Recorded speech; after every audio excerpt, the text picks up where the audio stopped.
இதை கேட்பதால் நெஞ்சிலோர் நிம்மதி.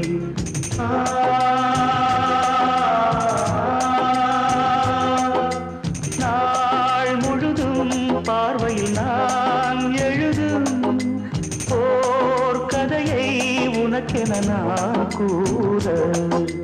கேளடி கண்மணி பாடகன் சங்கதி, நீ இதை கேட்பதால் நெஞ்சிலோர்